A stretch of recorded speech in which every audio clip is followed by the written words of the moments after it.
अच्छा बच्चे, अब सुनो, अब आवाज आ रही होगी। गलती से माइक ऑफ था, मैंने ही ध्यान नहीं दिया था पहले। जो पिछले 2-3 मिनट जो मैं बोला हूँ, 3-4 मिनट 5 मिनट, कोई बात नहीं, उसको मैं दोबारा बोलता हूँ। मनु, अब आवाज आ रही है? मैं आपका नाम सही बोल रहा हूँ ना? मनु नाम है ना आपका? ठीक है। तो मैं आपसे ही जानना चाह रहा था, क्या डाइपोल नाम का टॉपिक आ चुका है क्लास में? ओहो, चलो कोई बात नहीं।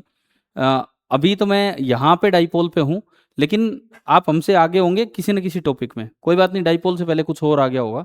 इधर दे सुनो। ऐसी एक व्यवस्था होती है जिसमें दो इक्वल एंड अपोजिट चार्ज होते हैं, एक माइनस क्यू एक प्लस क्यू, उनके बीच की थोड़ी सी सेपरेशन होती है जिसको हम 2a बोलते हैं। सेपरेशन को 2a बोलते हैं। इस व्यवस्था को बोलते हैं डाइपोल। एक वेक्टर क्वांटिटी डिफाइन होती है जिसको बोलते हैं इसका डाइपोल मोमेंट। डाइपोल मोमेंट को सिंबल देते हैं p। फिजिक्स में उसकी डायरेक्शन होती है माइनस क्यू से प्लस क्यू, और उसका जो मैग्नीट्यूड होता है वो होता है one of the charges, positive वाला charge, into separation between them. बस इतनी सी व्यवस्था है। आपने पॉइंट चार्ज तो पढ़ी रखा होगा अपने स्कूल में, तो वहां से एक डाइपोल बनता है। कोई ना, आप ये पढ़ेंगे इन चीजों को आगे। मैंने पिछले लेक्चर में मैंने पिछले लेक्चर में, अगर आपने वो लेक्चर अटेंड नहीं किए, मेरे पास रिकॉर्डेड है, मैं अपलोड कर दूंगा उसको यूट्यूब पे, अगर आप अटेंड करना चाहेंगे तो। ठीक है, पिछले 2-3 लेक्चर कि क्या है डाइपोल क्या नहीं है, लेकिन अभी आप यहां सीखें। अगर मैं डाइपोल के एक्सिस को देखता हूं, एक्सिस इस लाइन को बोलते हैं, इक्विटोरियल इसके परपेंडिकुलर बाइसेक्टर को बोलते हैं, और जनरल पोजीशन कहीं भी बीच में। पिछली क्लास में हमने ना 3 फॉर्मूले डेराइव किए थे, और वो डेरिवेशन बोर्ड के लिहाज से भी बहुत इंपॉर्टेंट है, वो आते रहते हैं बोर्ड में वो वाले डेरिवेशन। तो एक्सिस पे फील्ड की जो डायरेक्शन होगी वो वही डायरेक्शन होती है जो डाइपोल मोमेंट की डायरेक्शन है। और अगर ये शॉर्ट डाइपोल है, अगर ये छोटा डाइपोल है, मतलब 2a बहुत छोटा है r के मुकाबले, तो एक्सिस पे हमने पढ़ा था E का फॉर्मूला क्या होता है, 2kp/r3। एक्सिस पे E का फॉर्मूला होता है 2kp/r3, वेर k इज 1/4πε0। फिर हमने डेराइव किया था इक्वेटोरियल पे। अगर मैं इस B पॉइंट को देखता हूं, B पॉइंट पे हमने लास्ट लेक्चर में डेराइव किया था कि ये पीछे की तरफ फील्ड होगा, और कितना होगा, E eight B kp/r3। Direction पीछे की तरफ होगी, और मैग्नीट्यूड होगा kp/r3, where k is 1/4πε0 and p is q into 2a, है ना? ठीक है। देखो, डाइपोल पे मुझे लगता है आज शायद तीसरा लेक्चर जा रहा है। एक लेक्चर में मैंने डाइपोल का डाइपोल मोमेंट ही लिखना सिखाया था, केवल और केवल डाइपोल मोमेंट लिखना। एक लेक्चर में हमने उसके फील्ड डेराइव किए हैं, और आज फिर आगे बढ़ेंगे हम उस पर, क्या है क्या नहीं, है ना? जनरल पोजीशन पे जब आप गए थे, तो ना तो फील्ड इधर था ना फील्ड इधर था, बल्कि फील्ड इस लाइन के साथ, क्या बोला था इस एंगल को हमने, अल्फा, इस लाइन रेडियल लाइन के साथ अल्फा एंगल पे था। और ये जो ई था, ई एट सी, इसका फॉर्मूला आया था kp/r3 into √(1+3 cos square theta). अगर मनु, जैसे आपने क्लास अटेंड नहीं की, मेरे पास वो रिकॉर्डेड लेक्चर है, अगर आप इंटरेस्टेड होंगे तो मैं वो लेक्चर भेज दूंगा, इससे पिछला लेक्चर, ताकि डाइपोल डाइपोल आप समझ पाओ कि क्या है। ठीक है, कोई नहीं, अभी तो हम कंटिन्यू करते हैं। तो एंड टेन अल्फा, एक ये भी फॉर्मूला आया था अपना, कितने एंगल पे होगा ये फील्ड, तो कितने एंगल पे होगा, this was half of tan theta. ये सब हमने पिछले लेक्चर में डेराइव किया है। कल शायद 2 घंटे की क्लास में यही सब चल रहा था ना, कल 9 से 11 के करीब, या 9:30 से 11:30 जो क्लास हुई थी उसमें। अच्छा, अब सुने, मैं एक चीज तो ये दिखाऊं, क्या यहां से एक्सिस और इक्वेटोरियल आ जाते हैं? बताया था आपको कल, बता दिया था। अगर आप थीटा 0 रखते हैं, अगर आप थीटा 0 रखते हैं, तो आप एक्सिस पे पहुंच गए। थीटा 0 रखा तो कोस 0 1, 3 + 1 4, 4 का √2, तो ये आपका आ जाएगा ई ऑन द एक्सिस ही आ जाएगा, और आंसर क्या है, 2kp/r3। अगर आप थीटा को 90 डिग्री रखते हैं, अगर आप थीटा को 90 डिग्री रखते हैं, तो आपका ई कहां का निकल के आया, ये ई कहां का निकल के आया, इक्वेटोरियल का, थीटा 90 रखते ही आप परपेंडिकुलर बाइसेक्टर लाइन पे पहुंच गए, जिसको इक्वेटोरियल बोलते हैं। और यहां कितना होगा, कोस 90 जीरो, कोस 90 जीरो, तो ये 1 ही बचा, तो ये कितना आ गया, K P by are cube. Vector form में जब हमने लिखा था, वेक्टर फॉर्म में, कि अगर मैं इस पे वेक्टर लगाऊं तो इस पे भी वेक्टर लगेगा, लेकिन बाहर क्या लग जाएगा, एक माइनस, क्योंकि डायरेक्शन क्या है, पी से अपोजिट। अगर इसको वेक्टर फॉर्म में लिखें तो केवल वेक्टर लगेगा, प्लस ही रहेगा, क्योंकि डायरेक्शन क्या है, दोनों की सेम है। और यहाँ तो ना पी के अलोंग है ना माइनस पी के अलोंग, ये बीच के किसी एंगल पे है।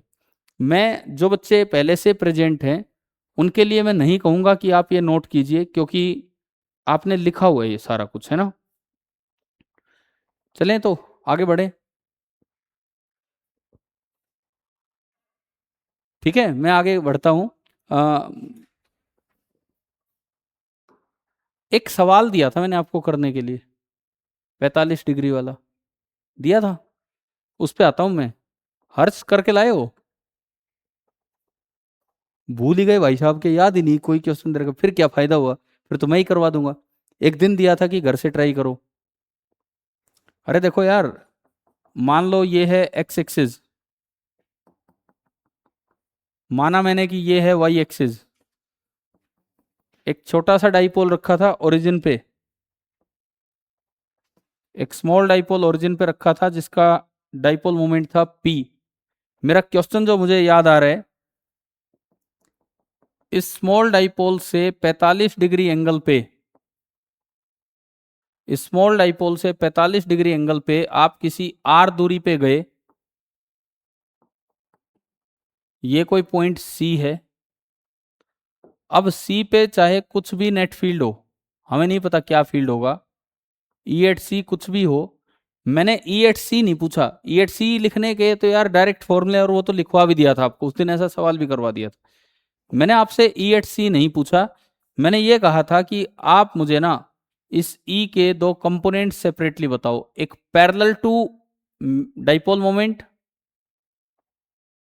और एक परपेंडिकुलर टू डाइपोल मोमेंट, और इनको हम अक्सर सिंबल ही ये दे देते हैं, E parallel and E perpendicular. मैंने ये क्वेश्चन करने को दिया था, find E parallel and E perpendicular at point C. Jayant ये बताओ, ये सवाल दे रखा था लास्ट टाइम, लास्ट डे जो आखिरी काम था वो, तो आपने ट्राई किया कि नहीं किया? आंसर आ गए दोनों, ई पैरेलल ई परपेंडिकुलर, ठीक ठाक। साक्षी आपने किया था ट्राई? नहीं किया तो कोई बात नहीं, लेकिन बता दो किया कि नहीं किया। आवाज नहीं, अच्छा ठीक है, आपने किया है, दिखाना एक बार क्या आंसर आया, कैसा आंसर आया है, किस तरह का है।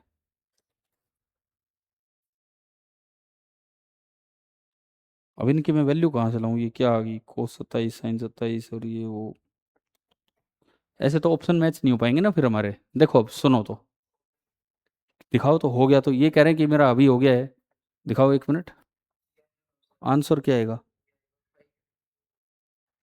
ये तो कि एक भी ऑप्शन मैच नहीं होगा वहां, इतना खतरनाक आंसर दे रहे हो।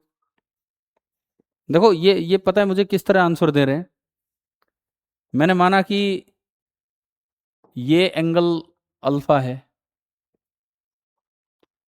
तो इनका आंसर देने का तरीका ये है, इनका सॉल्यूशन का तरीका ये है, पहले ई सी लिख लिया, ई सी जनरल पोजीशन पे K P by are cube into under root of 1+3 cos square theta, और वो थीटा कितना दे रखा है आपको सवाल में, 45 डिग्री।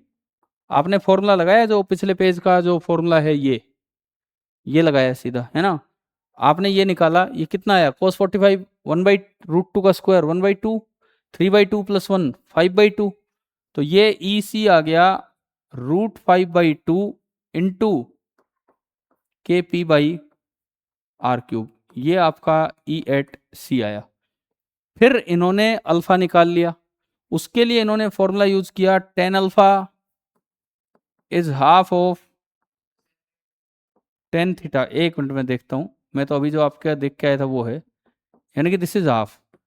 यहां से मैं अल्फा कह सकता हूं कि टेन इनवर्स हाफ, वो एग्जैक्ट 27 डिग्री भी नहीं होता, एग्जैक्ट वैल्यू तो ये है रेडियन में, टेन इनवर्स ऑफ हाफ। ठीक है।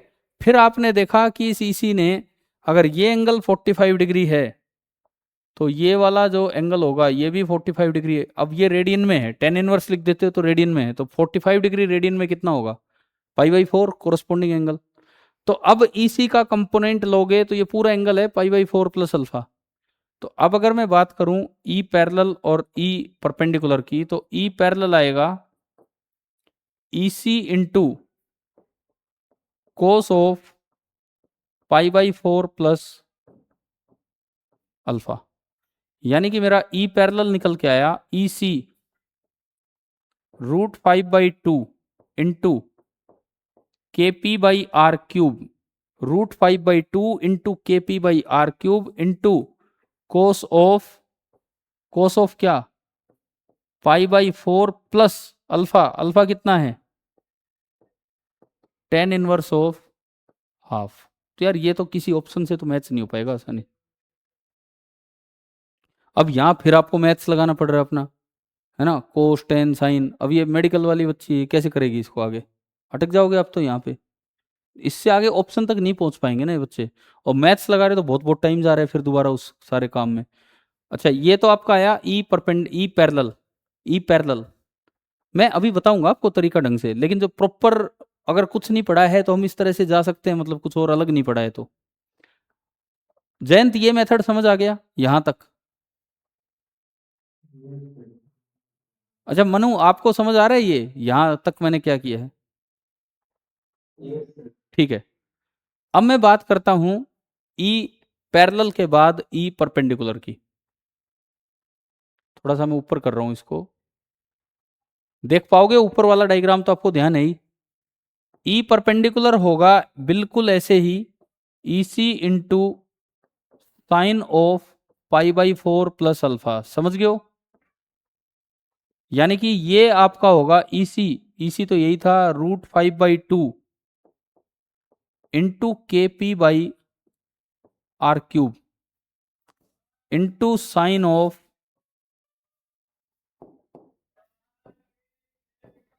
पाई/4 plus alpha, and alpha is tan inverse of half. भाई मनु आपके पास भी शायद मेडिकल है ना, तो आपके लिए भी बड़ा मुश्किल है अब इसको आगे और बढ़ा पाना, सोल्व कर पाना, है ना, इतना थोड़ी आसान होगा कि हम इनको। और साक्षी आपके पास भी मेडिकल है,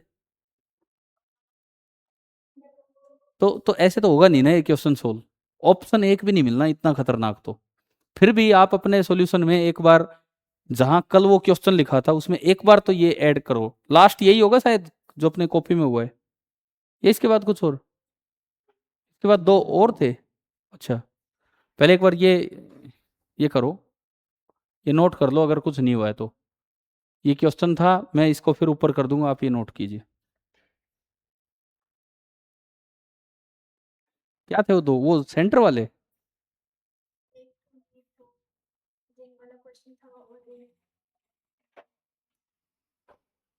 ठीक है। जेई वाला वो किया था ना हमने, जेई मेन वाला। कर लो भैया, आप नोट कर लो एक बार।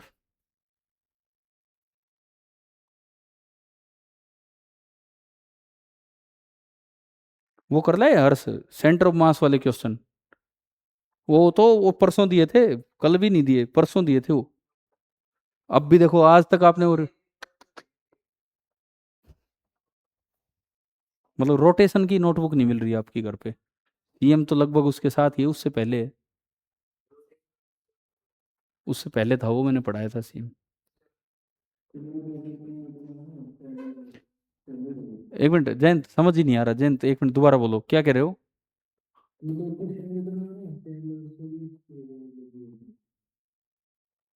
मैंने कहा समझ नहीं आ रहा, वो और माइक के पास चले गए, थोड़ा और माइक से दूर होके बोलो।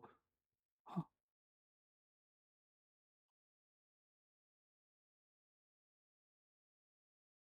बोलो बोलो क्या?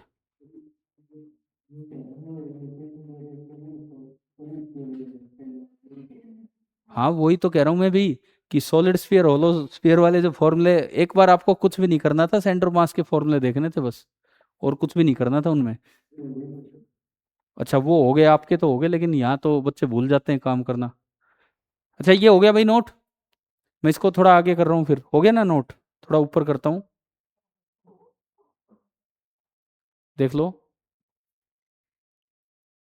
लेकिन इस तरह से आप मार्क्स तक नहीं पहुंच पाओगे, वो ऑप्शन ही मैच नहीं होगा, ये इतने खतरनाक थोड़ी ऑप्शन होंगे।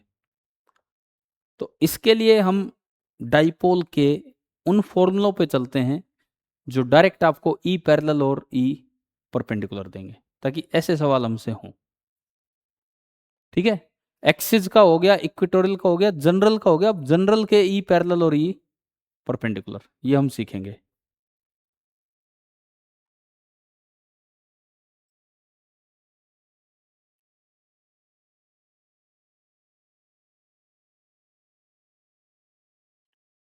चलो भाई मैं आगे बढ़ूं। ठीक है, चलो लिख रहे हैं अभी, आप लिखिए।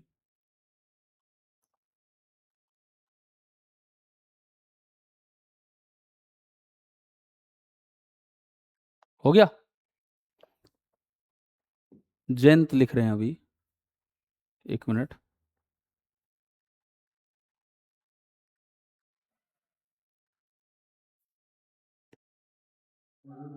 ठीक है, तो देखो अब हेडिंग आप ये डाल सकते हैं, E parallel and E perpendicular of field due to a short dipole. E parallel and E perpendicular of field due to a short dipole.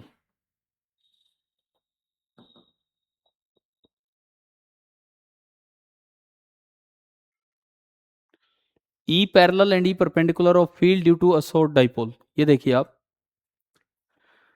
जैसे मान लो ये आपको कोई डाइपोल दिया है P,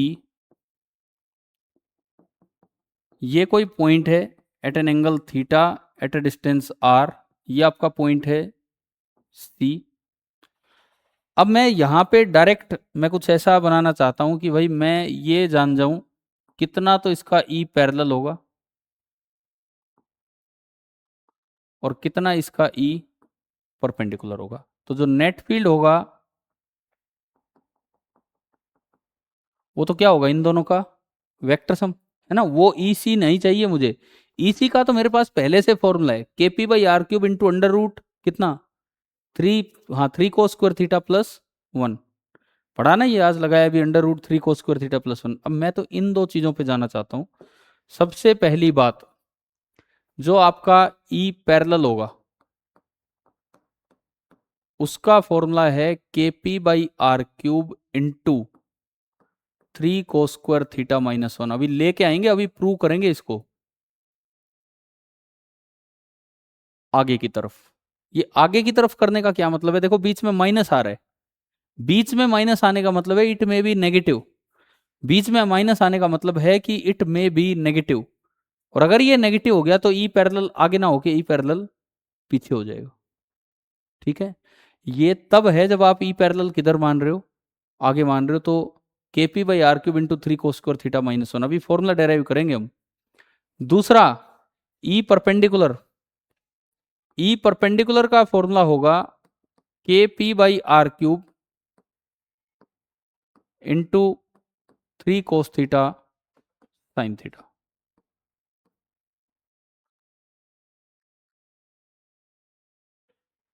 इनको डेराइव अभी करते हैं, पहले एक बार पिछले सवाल को अब ये लगा के देखो, चाहे मेडिकल का बच्चा भी हो तो कितनी आसानी से कर देगा।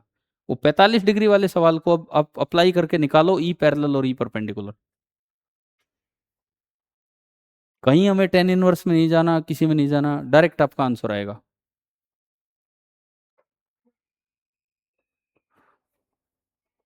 मनु आप भी निकालो, है ना, वैल्यू पुट करके एक बार सोल्व कीजिए।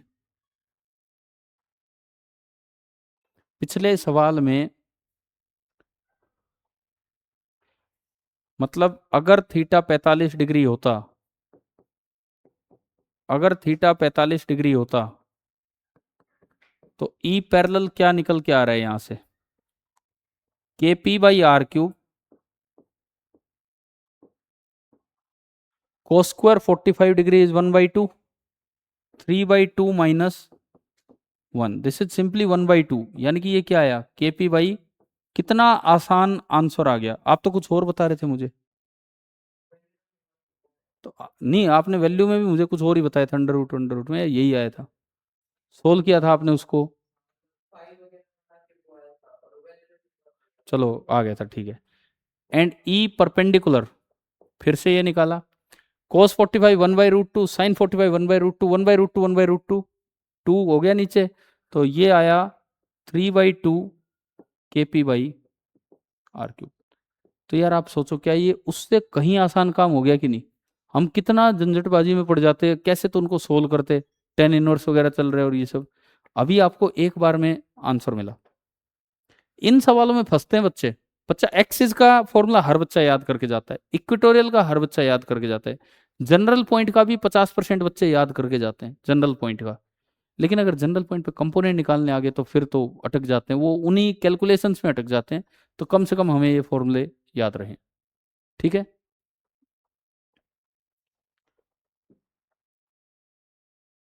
अच्छा, इसके बाद प्रूफ।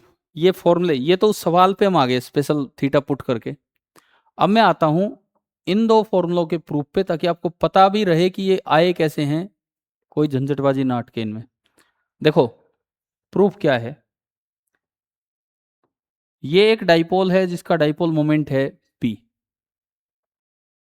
ये डाइपोल है जिसका डाइपोल मोमेंट P है। मैं अगर उस लाइन को दिखाऊं जिसपे कि C बैठा हुआ है, ये पॉइंट है C। तो मैंने उस दिन जब वो जनरल पॉइंट का प्रूफ करवाया था, KP/R³ into √3 cos square theta plus 1 वाला प्रूफ जब करवाया था, टेन अल्फा बराबर हाफ ऑफ टेन थीटा का प्रूफ जब करवाया था, तो आपको याद होगा उस जगह फील्ड निकालने के लिए आपने इस डाइपोल को ही दो हिस्सों में तोड़ लिया था, एक P cos थीटा और एक P sin थीटा। सपोज ये एंगल थीटा है, सपोज क्या, ये तो है ही जहां हमें फील्ड निकालना है, और ये दूरी कितनी है इस सौ डाइपोल से, R। तो हमने किया क्या था, इस P को ना दो टुकड़ों में तोड़ा था, एक तो अलोंग थीटा, अलोंग थीटा तो क्या बनेगा P cos थीटा, और एक उसके परपेंडिकुलर, और उसके परपेंडिकुलर क्या बनेगा P sin थीटा। मैंने किया क्या है, मैंने इस P को ना, इस P को दो कंपोनेंट्स में तोड़ दिया, एक along the radial line OC और एक perpendicular to the radial line this one. ठीक है मनु, ये कंपोनेंट आए क्या समझ डाइपोल मोमेंट के, कैसे किए हमने? ठीक है। तो अब P cos थीटा के लिए मनु इन सबको पता है, मैं इनसे पूछ चुका हूं पहले, पिछले दिन पढ़ाया था ये। आप मुझे बताओगे P cos थीटा के लिए मनु C पॉइंट एक्सिस पे है या इक्वेटोरियल पे है? ओहो, P cos थीटा के लिए इक्वेटोरियल पे कैसे हो गया? P cos थीटा की लाइन पे है ये, ग्रीन वाले की लाइन पे है। तो P cos थीटा के लिए कहां है C पॉइंट? एक्सिस पे। एक्सिस पे फॉर्मूला 2 KP/R³ था या KP/R³? आज ही मैंने शुरू में बताया 2 KP/R³। तो ये ग्रीन वाला जो फील्ड होगा, ग्रीन वाला फील्ड एक्सिस के अलोंग होगा, और एक्सिस के अलोंग जो फील्ड होगा this will be 2 K, P cos theta divided by R³ हो गया ये। फिर मैं बात करूं इस C पॉइंट पे ही, मैं बात कर रहा हूं दूसरी जगह, ये जो पर्पल कलर का है P sin थीटा, मनु आप ही बताओ, बाकियों को पता है सबको, इस P sin थीटा की वजह से C पॉइंट एक्सिस पे है कि इक्वेटोरियल पे?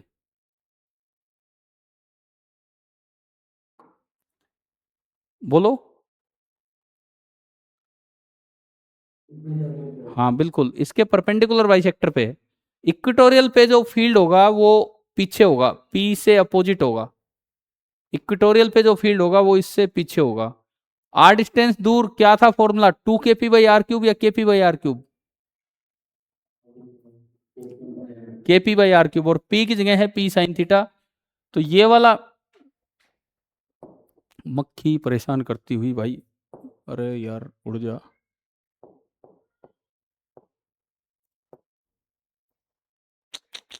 पंखा चलाओ एक बार, पंखा चलाओ, दोनों चला दो, ये मक्खियां परेशान कर रही हैं इसे, इस पे मार्क कर रही हैं बार बार, और कुछ नहीं। तो ये जो पी साइन थीटा होगी, इसकी वजह से ये फील्ड होगा 2 नी, only K P sine theta by are cube.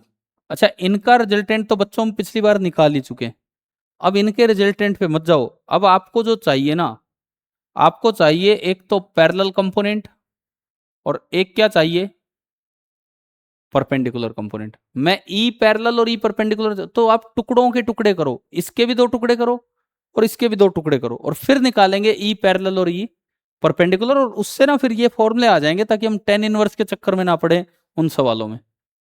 ठीक है, तो देखते हैं हम कैसे टुकड़े करेंगे। सुनिए, ये पैरेलल वाली डायरेक्शन है और ये पी के परपेंडिकुलर वाली डायरेक्शन है। अच्छा, अगर ये एंगल रेड वाला थीटा है, तो ये एंगल भी कितना होगा, थीटा। तो ये 90 माइनस थीटा, तो इधर देखेंगे तो ये भी कितना हो जाएगा, थीटा। आया क्या समझ? अब मैं कंपोनेंट्स लेके आऊंगा इन 2 डायरेक्शंस में, रेड और ग्रीन के कंपोनेंट, ये पैरेलल डायरेक्शन और ये परपेंडिकुलर डायरेक्शन। पहले मैं ग्रीन वाले के टुकड़े करता हूं। इधर तो क्या आएगा, कोस थीटा, और ऊपर, तो इधर अगर आप कंपोनेंट निकालें तो this thing into cos theta क्या बना, 2kp cos theta by are cube into cos theta, तो ये बन गया कोस स्क्वायर थीटा। और ग्रीन वाले का ऊपर क्या कंपोनेंट आएगा, ऊपर, ऊपर क्या आएगा कंपोनेंट, 2kp, एक तो कोस थीटा है और एक साइन थीटा आ जाएगा, divided by are cube. Jayant भाई आ गया क्या ये कंपोनेंट समझ में? ठीक है, उसके बाद, उसके बाद क्या करें, दूसरे वाले के कंपोनेंट, उसका भी ऊपर कोस होगा और पीछे साइन। ये जो पर्पल कलर वाला फील्ड है, ऊपर तो होगा कोस, कितना होगा ये कोस वाला, k P sine theta by are cube into cos theta, k P sine theta by are cube into, मैं बोल रहा हूं अगर दिखने में थोड़ी दिक्कत हो तो, कोस थीटा। और इसका इधर जो कंपोनेंट होगा, इधर इंटू साइन थीटा और आएगा, तो ये कंपोनेंट क्या बना, K P sine square theta by are cube. आपने टुकड़ों के टुकड़े कर दिए, आगे समझ, बना लो, ये ढंग से बना लो, इस डायग्राम से ये डायग्राम। भाई इस डायग्राम से आप एक बार ये डायग्राम बना लो, इस डायग्राम से ये डायग्राम, फिर जोड़ेंगे घटाएंगे जो भी कुछ होना है।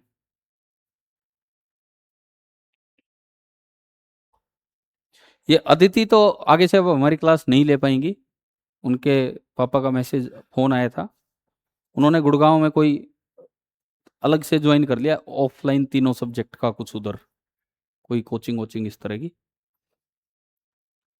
चलें आगे बढ़े। अब हम क्या करें, इन दोनों को कंपोनेंट कंपोनेंट को जोड़ते घटाते हैं, मैं इसको थोड़ा ऊपर करता हूं।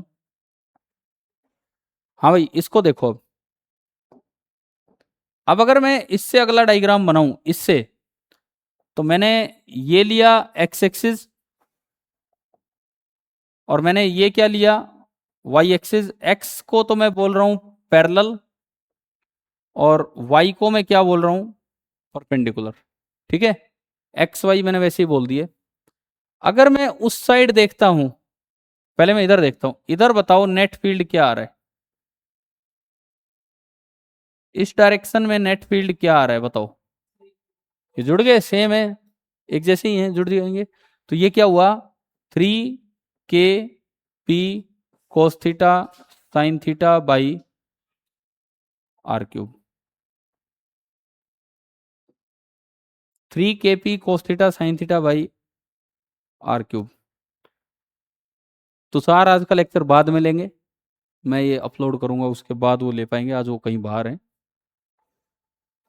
और ये बताओ अब ये क्या होगा, ये मान लो आगे की तरफ है सपोज, तो ई पैरेलल इसमें से ये घटेगा, तो इसमें से जब ये घटाओगे तो क्या कॉमन आ रहा है, K P by are cube common आया, और अंदर बचा 2 cos square theta minus sine square theta, 2 cos square theta minus sine square theta. अगर मैं साइन स्क्वायर को लिख दूं 1 माइनस कोस स्क्वायर तो क्या बन जाएगा ये? अगर मैं साइन स्क्वायर को 1 माइनस कोस स्क्वायर लिख दूं तो माइनस माइनस कोस का प्लस हो जाना है। तो अल्टीमेटली ये जो आपने फॉर्मूला लिखा था वही आ जाना है, K P by are cube, under root नहीं है भाई, इस पे ये ध्यान रखना, जनरल पॉइंट वाले नेट फॉर्मूले पे अंडर रूट है, इस पे अंडर रूट नहीं है, उसमें प्लस है 3 कोस स्क्वायर थीटा प्लस 1, और इसमें क्या है माइनस, तो कई फर्क है। तो ये आपका प्रूफ हो गया जो ऊपर आपने यहाँ फॉर्मूले लिखे थे उसमें।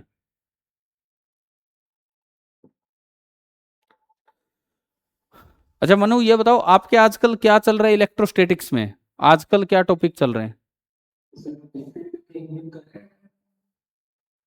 फील्ड एक दिन का रह रहा है, मतलब आपने field due to point charge कर लिया, field due to group of point charge, field due to continuous charge जिसमें लाइन चार्ज आ गया, है ना, यूनिफॉर्म नॉन यूनिफॉर्म रोड आ गई इस तरह की, सेमी सर्कुलर आर्क आ गई होंगी, डिस्क अगर बताया हो तो डिस्क आ गया होगा, रिंग आ गई होंगी, है ना। अभी नहीं हुआ है, अभी वो काम यहाँ नहीं हुआ है। मैंने पहले पॉइंट चार्ज का फील्ड लिखा, फिर फील्ड लिखा due to group of point charge, और ग्रुप ऑफ पॉइंट चार्ज में ही एक अलग टॉपिक पकड़ के हम चल पड़े, वो क्या है, इलेक्ट्रिक डाइपोल, जिसमें दो ही पॉइंट चार्ज होते हैं। तो आपके आने वाले दिनों में ये टॉपिक्स क्लास में आ जाने हैं। ठीक है, मैं ये कहूंगा आप डाइपोल डाइपोल के लेक्चर, मेरे ज्यादा पुराने नहीं, डाइपोल के एक दो लेक्चर हैं, कम से कम वो थोड़ा फास्ट करके जैसे भी करके एक बार अटेंड कर लेना, ताकि आप लय में आए कि क्या टॉपिक चल रहा है। ठीक है, बाकी आज समझ आ रहा है ठीक ठाक? हाँ ठीक है यार, ये बड़े काम के फॉर्मूले हैं, और आप देखना मैं आपको सच बताऊं तो बच्चा जब डाइपोल कर चुका होता है ना तब भी इन फॉर्मूलों को नहीं करता है। आप कर चुके हो डाइपोल, पूरा कर लिया है डाइपोल, है ना, मतलब डाइपोल का फील्ड विल्ड खत्म हो चुका है। तो मैं आपसे पूछना चाहूंगा, अच्छा होगा अगर आपने किए हुए हैं तो फॉर्मूले, ये किए हुए हैं कि नहीं किए हुए? नहीं किए हुए, वही तो बात है ना। मतलब मोस्टली बच्चा क्या करता है, एक्सिस का कर लिया, इक्वेटोरियल का और जनरल पॉइंट का, बस। तो अटक तो इनमें जाएंगे ना हम सवालों में। अब आप तो सोचोगे करके कंपोनेंट कर देंगे, वो हुआ क्या कंपोनेंट हमसे, नहीं हुआ ना, अटक गए। और अब देखो कितना ढंग से काम हो पा रहा है। चलो क्लियर हुआ यहां तक। अब मैं आता हूं एक सवाल पे।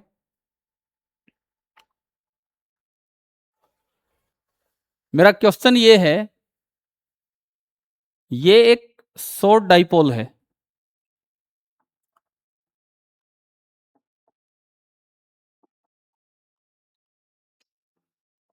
This is a short dipole, ये इसकी एक्सियल लाइन है, इसको ज्वाइन किया हमने, यहाँ माइनस क्यू चार्ज बैठा होगा, यहाँ प्लस क्यू चार्ज बैठा होगा, एक जगह माइनस क्यू एक जगह plus Q.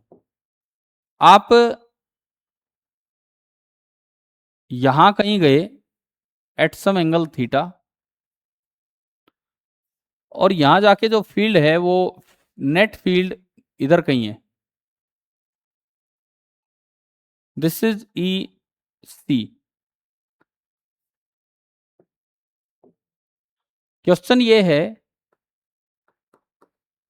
Find the value of theta,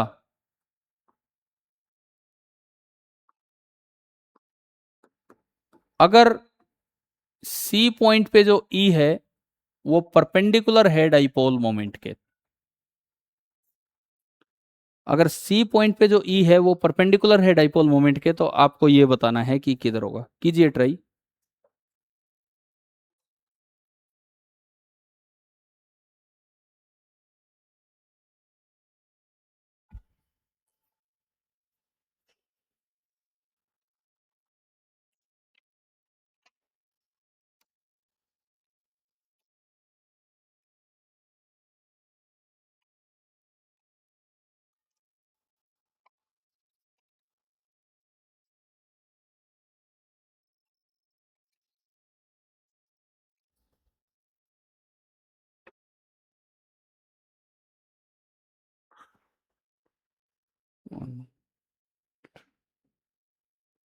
मैं इसके ऑप्शंस देता हूं।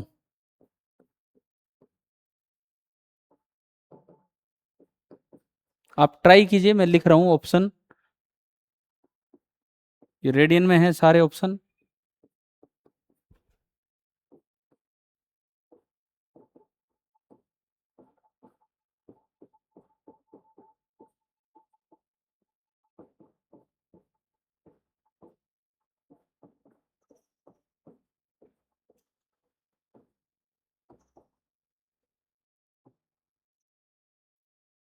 ये ऑप्शन भी लिख लो, सवाल के साथ ऑप्शन भी लिख लीजिए।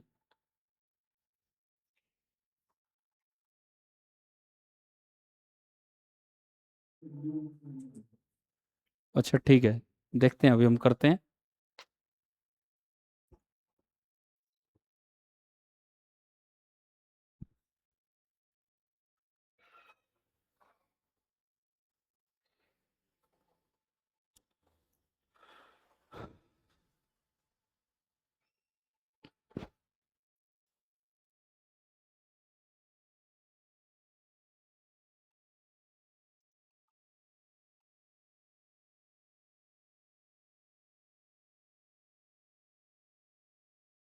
देखिए सॉल्यूशन देखते हैं हम कैसे करें, सुनो।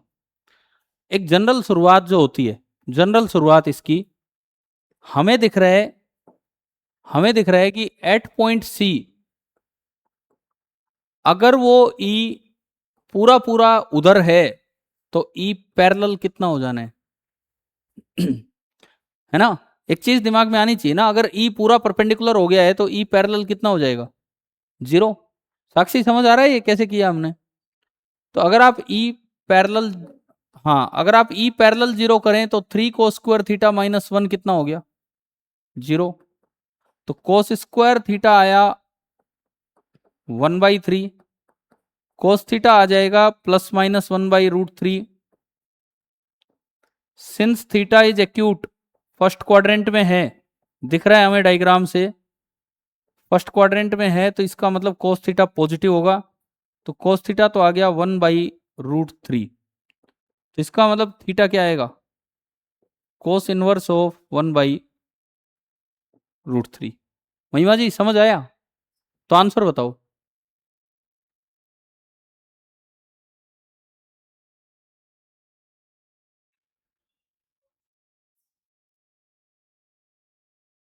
सी तो नहीं है, सी तो cos इनवर्स √3 है, और ये तो कौन? मनु आप बताओ यार, ये आया समझ जो मैंने अभी किया है सोल्व? हाँ जी मनु, ये समझ आया ये? तो मुझे अब इनमें से आंसर बताओ। अब देखो यहां भी बच्चा, इन्होंने बता दिया, सही बता दिया। हाँ, यहाँ भी बच्चा कई बार जल्दबाजी में फिर देखता है कौन सा इनमें कोई नहीं है तो नन ऑफ दीज। शायद आपके भी दिमाग में एक बार तो आया होगी, चल भाई नन ऑफ दीज लगा देते हैं, है ना? क्योंकि इतना टाइम लगा है, क्या पता आगे ना सोच पाओ। मैं ये समस्या बता रहा हूँ मेनली मेडिकल वाले बच्चों की, ठीक है? और मेडिकल क्या करेगा, नॉन मेडिकल वाला भी एकदम थोड़ी दिमाग में रहता है कई बार। कई बार क्या होता है, ऑप्शन ऐसे होते हैं, नीचे √5 - 1 आ रहा है, उसको रेशनलाइज करोगे तो कुछ और बन गया, और एक नन ऑफ दीज ऑप्शन है, बच्चे को वो शेप मिली नहीं उस तरह की, तो नन ऑफ दीज टिक करिया है।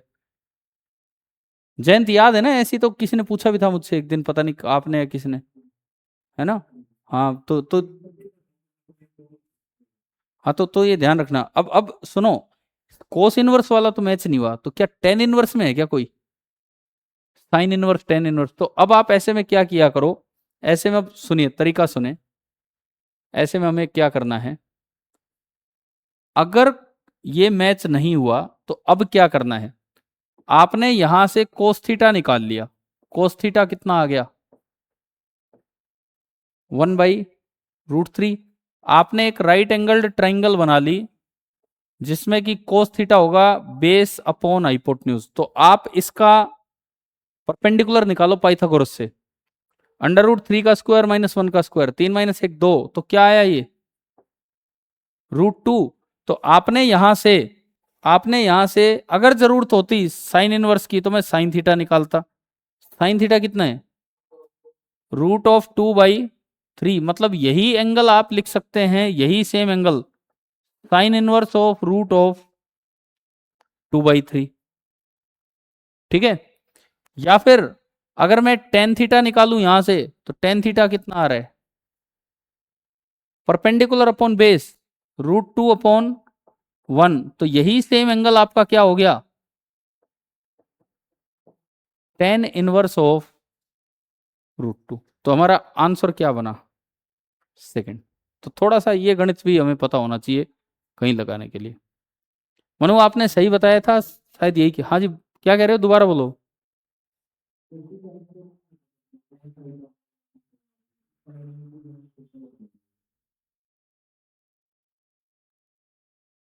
कुछ पूछ रहे हो, कुछ बता रहे हो?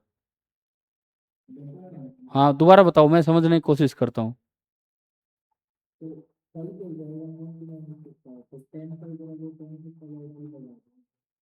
ये अल्टरनेट वे बता रहे, मैं अभी चलता हूँ अभी उस पे।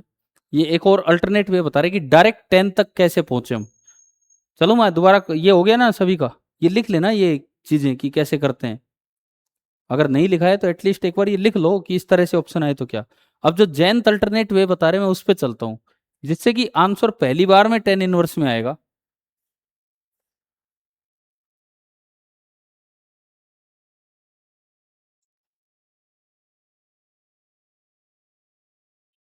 ये मनु मेरे को काफी धुंधला सा दिख रहा है आपका बैकग्राउंड, क्या कर रखा है आपने, या वहां मौसम ऐसा है? क्यों कर रखा है ब्लर? वैसे ही ये हमारे जयंत भी कभी वहाँ क्या ले आते हैं पता नहीं, कभी लंदन पहुंच जाते हैं, कभी पेरिस पहुंच जाते हैं बैकग्राउंड में कुछ लगा के। अब तो ये घर पे ही टिके हैं कुछ 2-3 दिन से। हाँ ठीक है, अब तो मुझे दिख गया। ऐसे रहने तो, नॉर्मल रहने तो, इसको ब्लर ब्लर मत करो, फिर मैं पहचान नहीं पाता हूँ किधर क्या हो रहा है। चलिए आगे बढ़ते हैं, इसका अल्टरनेट वे बताता हूँ आपको। देखें, इसी सवाल को करने का एक अल्टरनेटिव वे, ये आपका डाइपोल है, आप किसी थीटा एंगल पे गए, वो थीटा आपको पता लगाना है, और वहां जो फील्ड है ना वो इधर है। अच्छा हम एक चीज तो जानते हैं, इस लाइन के साथ फील्ड का एंगल होता था अल्फा, और हम जानते हैं फॉर्मूला कि टेन अल्फा, जो आज शुरू में भी मैंने रिपीट किए फॉर्मूले, ten alpha is half of tan theta. Jayant कह रहे थे इससे कर लो, इससे डायरेक्ट टेन इनवर्स में आएगा। ठीक है, आपने वो ई परपेंडिकुलर ई पैरेलल से किया, वो तो तब किया ना जब वो फॉर्मूले याद थे। बहुत से बच्चों को तो वो याद ही नहीं होते, ये याद होते हैं, तो बच्चा फिर इससे ट्राई करेगा, वो बच्चा इससे ट्राई करेगा। अब सुने, लेकिन यहां फिर बच्चा फिर अटक जाएगा। अब ऑप्शन देने वाला ऐसे दे देगा, पहला ऑप्शन π/4, दूसरा ऑप्शन टेन इनवर्स 1/√2, तीसरा ऑप्शन कोस इनवर्स 1/√3, एंड चौथा ऑप्शन नन ऑफ दीज। मान लो ऑप्शन इस तरह दिए होते, अब आप इस मेथड से गए, फिर फंस जाएंगे वहां जाके। इस मेथड से गए आप, ये मेथड कहता है ये आपकी पी की डायरेक्शन है, पी कैप, तो ये थीटा, तो ये एंगल भी कितना है, थीटा, और ये ई की डायरेक्शन है, और ई की डायरेक्शन पी की डायरेक्शन के परपेंडिकुलर है, तो इससे पता लग रहा है कि थीटा प्लस अल्फा जो है वो 90 डिग्री है, theta plus alpha is 90 degree, और you can say alpha is 90 minus theta, है ना भाई। दोनों साइड मैंने 10 लिया, तो tan alpha is 10 90 minus theta. 10 90 minus theta क्या होता है, कोट थीटा, और you can say tan alpha is 1/10 theta, tan alpha is 1/10 theta. अब मैं, एक इक्वेशन ये है और एक इक्वेशन ये है, फॉर्मूला कहता है टेन अल्फा ये होता है, क्वेश्चन की इंफॉर्मेशन कहती है टेन अल्फा ये आएगा। तो अगर मैं इन दोनों को, आप कर लो थोड़ा सा ये नोट, मैं इसको कुछ ऊपर करता हूं। अगर मैं इन दोनों को यूज करूं तो फ्रॉम इक्वेशन 1 एंड 2, 1 और 2 इक्वेशन की मदद से आप कह सकते हो कि half of tan theta is 1/10 theta. आपने क्रॉस मल्टीप्लाई किया तो टेन स्क्वायर थीटा आ गया 2, तो टेन थीटा आ गया ±√2। लेकिन फर्स्ट क्वाड्रेंट का एंगल है तो टेन थीटा नेगेटिव हो नहीं सकता, तो यहां से केवल एक वैल्यू बची कि टेन थीटा इज √2, यानी कि theta is tan inverse of √2, है ना। यहां से एक वैल्यू बची and that is theta is tan inverse of √2। आया समझ।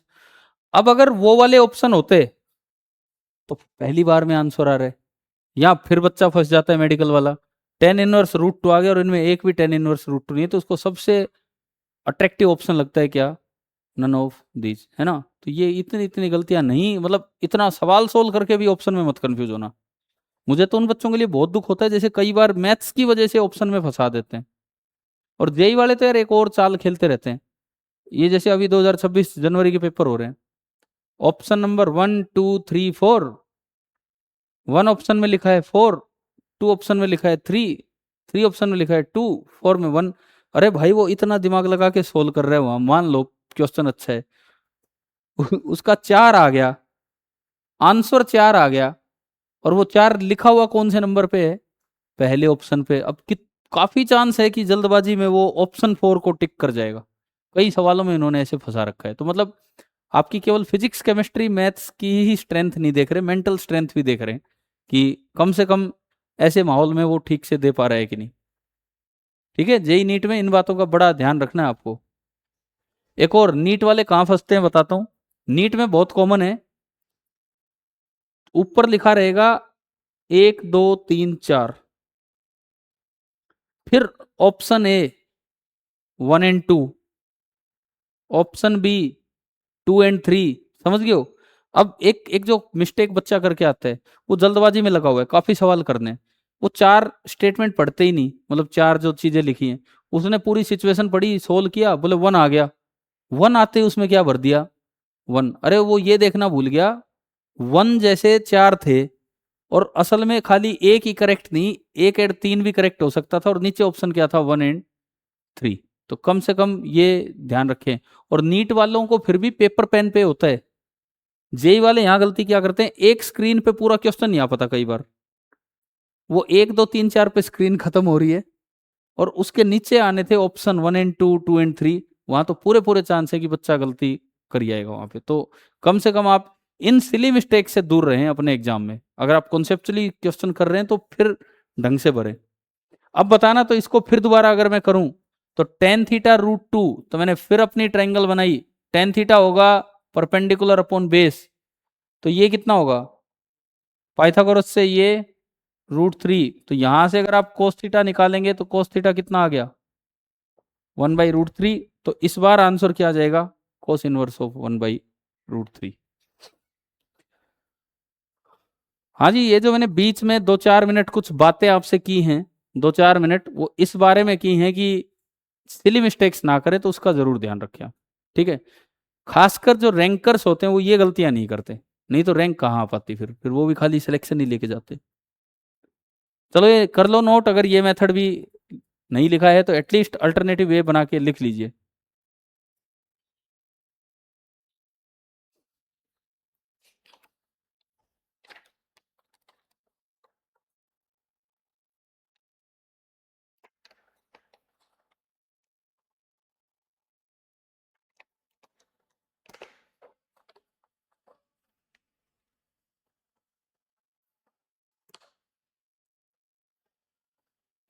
अब मैं यहाँ पे एक रिजल्ट आपको इससे बना के देता हूँ, जनरलाइज करके देता हूँ, ये जो आंसर आया इससे। साक्षी नोट हो गया ये, ठीक है। ठीक है, देखो यहां से results about direction of E parallel in first quadrant.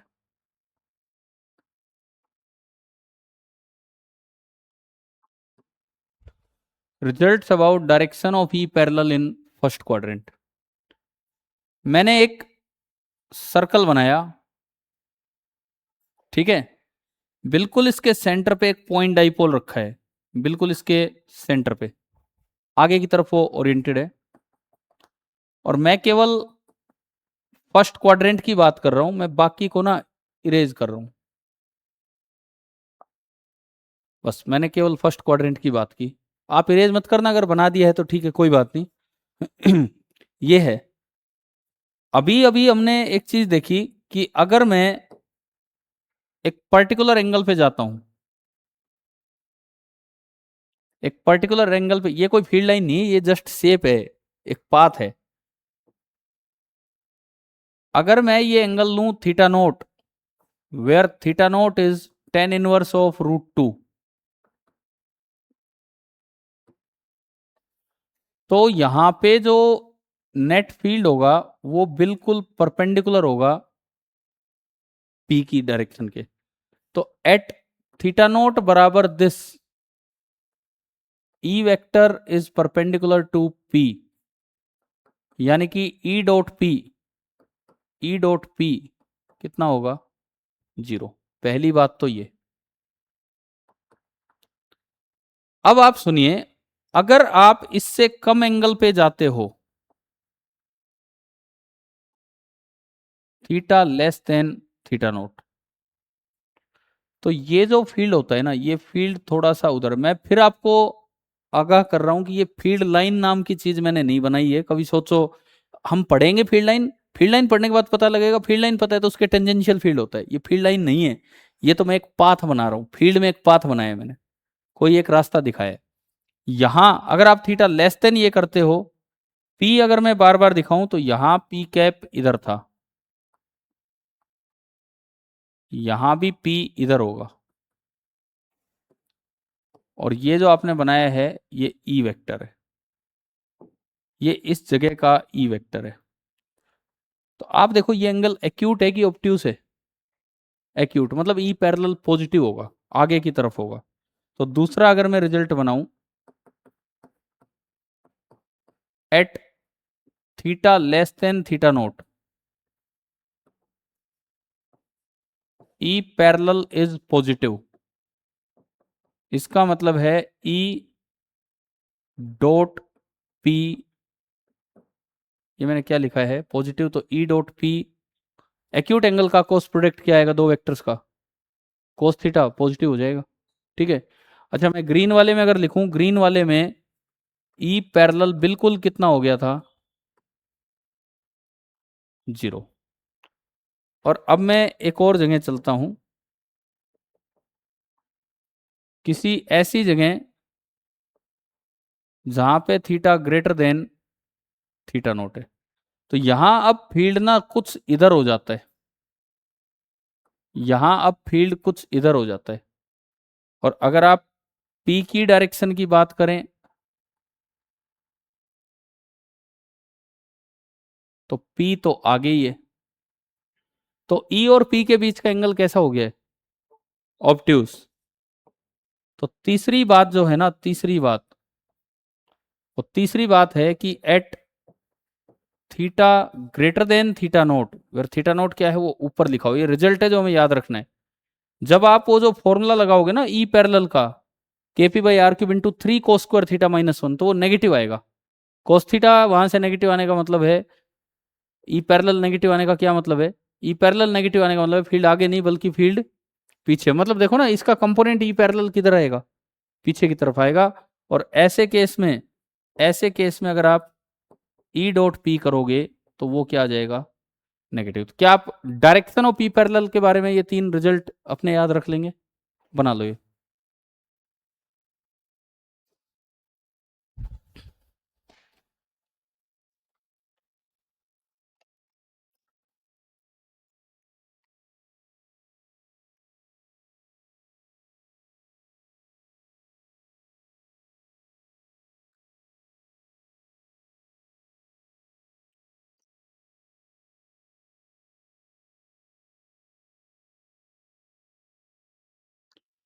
ठीक है। अब मैं एक लास्ट क्वेश्चन ले रहा हूं, होमवर्क। जैसे कल होमवर्क में दिया था 45 डिग्री का सवाल, मैं फिर कहता हूं आप वो सेंटर ऑफ मास वाले क्वेश्चन पूरे करके लाएं। चलो ठीक है, फिर भी ये लिखना भूल गए, ये लिखना भूल गए, तो एटलीस्ट एक बार देखो, कल याद दिलाना, कल वो डिस्कस करेंगे, क्योंकि आज हर्ष को तो मैंने याद दिलाया तब याद आया इनको। मैं चाह रहा हूँ इस बहाने सेंटर ऑफ मास रिवाइज हो जाए, एक बार फॉर्मूले फॉर्मूले रिवाइज हो जाए। ठीक है, वो कह रहे हैं कॉपी नहीं मिली, ऐसा कैसे हो सकता है, ढूंढो मिलेगी कॉपी तो। अच्छा, चलो आखिरी सवाल, और वो जस्ट फॉर होमवर्क, ये लिख लिया ना?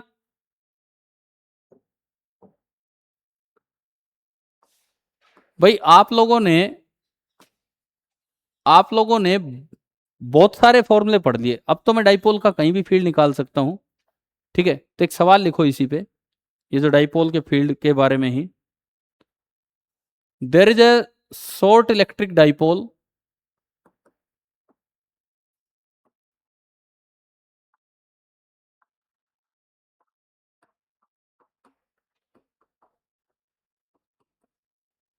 there is a short electric dipole of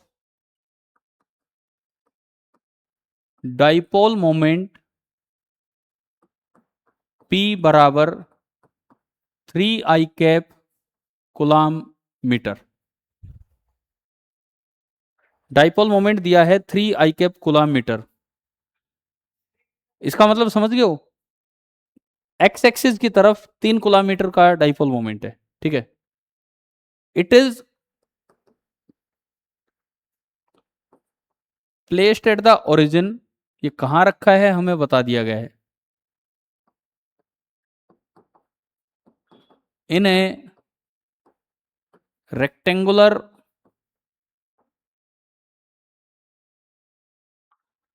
Cartesian coordinate system.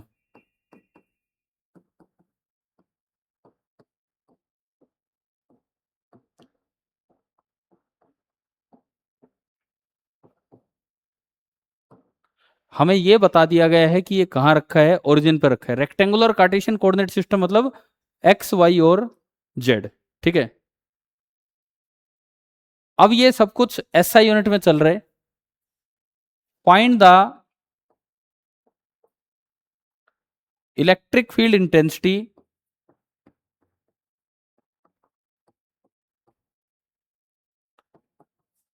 find the electric field intensity due to the dipole। आपको इस डाइपोल की वजह से इलेक्ट्रिक फील्ड इंटेंसिटी लिखनी है। कहां पे लिखनी है? एट पोजीशन ए, और उस ए कहीं भी है, उस ए की पोजीशन दी है 1 मीटर, 2 मीटर, -2 मीटर। 3D में आपको कहीं पहुंचा दिया। ठीक है, आपको ई पैरेलल आता है, ई परपेंडिकुलर आता है, जनरल पॉइंट भी आता है, सब कुछ आता है। And give your answer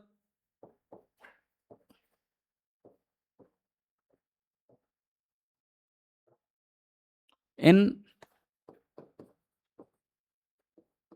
rectangular component form. क्या होता है rectangular component form?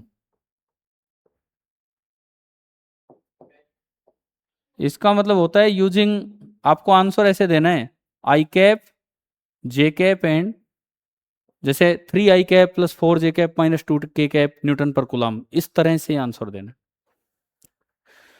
Question note कीजिए। हर सवाल आ गया समझ? फिर मैं कल आप आओगे मैं याद दिलाऊंगा, भाई सवाल दिया था करके लाए हो क्या। देखो, क्वेश्चन का महत्व तो खत्म हो जाता है अगर आप घर पे ट्राई नहीं करते हो। मैं अच्छे सवाल देता हूं आपको घर से करने के लिए। कल 45 डिग्री का दिया, मैं सोच रहा था कि क्या पता कोई बच्चा खुद सोचे कंपोनेंट के कंपोनेंट करें या कैसे करें। तो घर पे पूरा टाइम दिया करो, मैं ठीक से ही सवाल देता हूं आपको घर से करने के लिए। क्या आज ये दिख गया? ये बहुत अच्छा सवाल है ना? अब आपको थोड़ी ज्योमेट्री सोचनी होगी, कुछ तो करना होगा ना, किस तरह से 3D की साइड ले गए हम। मनु, क्वेश्चन आ गया समझ क्या है? आवाज नहीं आई, उसको अनम्यूट करो।